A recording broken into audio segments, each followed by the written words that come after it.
Yes. What mistakes have you made? I remembered that you always ask these, Sorry and I meant to prepare an answer. What mistakes have I made? There are some lines, there are some moments in the script that are kind of B minus, and that I let slide, and I hoped that somebody would do a brilliant reading of it and would conjure something out of nothing, and that was asking an unfair demand on them, whereas I should have constructed a better scene or done something to their character that makes them funnier. The first 15 minutes of the film are very difficult because you've got to set everything up, and it's back in the UK, and it's sort of, we're waiting till we get to the Alps, and I could have done a better job with the material that isn't inherently funny, and you've got to kind of really power through and until the material sort of hits its stride.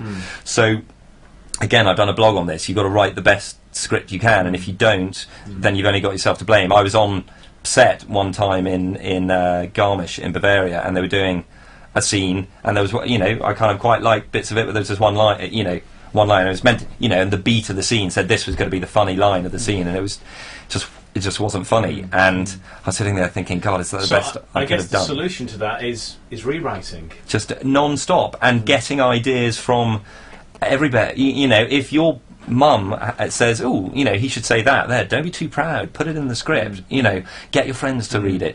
Be very honest and humble about their criticism and their feedback. If you trust them, and if you are honest with yourself, if it's going to make it a better script, you'd be stupid to ignore it. So you've got a fantastic blog. I've been reading your blog today. I don't know whether James can put the strap line up, or whether it's been up, just in case people are chatting about it.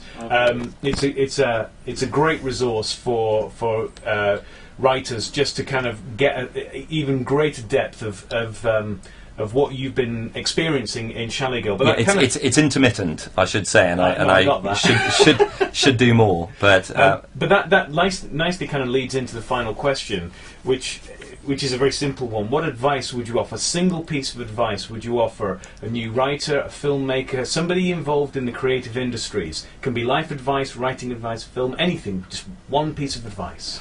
I was talking to schools and the Newcastle University Theatre Society, nuts, yesterday, and somebody asked me that question, and you can say, write the best script, and you can say, be true to your own voice, all of which I think is kind of obvious. My advice, which I think it's how we got this movie made. It is represent yourself as a professional in a professional business, and you have a job to do, and you have a role to play within the greater scheme of things. This is an expensive industry. Movies are very expensive to make. They will not trust you. They will not let you through the door if you don't present yourself like somebody that they can be in business with. Harriet and Pippa, the two producers, are now, we want to work together again and again and again, because I think, been respectful to them, been professional with them, turned up to meetings on time, delivered scripts when I said I would deliver them. I have an understanding of budget and of the legal side and the scheduling side. That means they can talk to me in their language. By the same token, they have an understanding of script, so they can talk to me in my language. But I am a professional with a business card, and I say I write screenplays, and come to me if you want your movie written well or better, and your agent can do that for you a bit, but you've got to be in the room with them. And to be honest, my agent has had nothing to do with Chalet Girl since he signed the agreements. It's been me and them going down the line together, and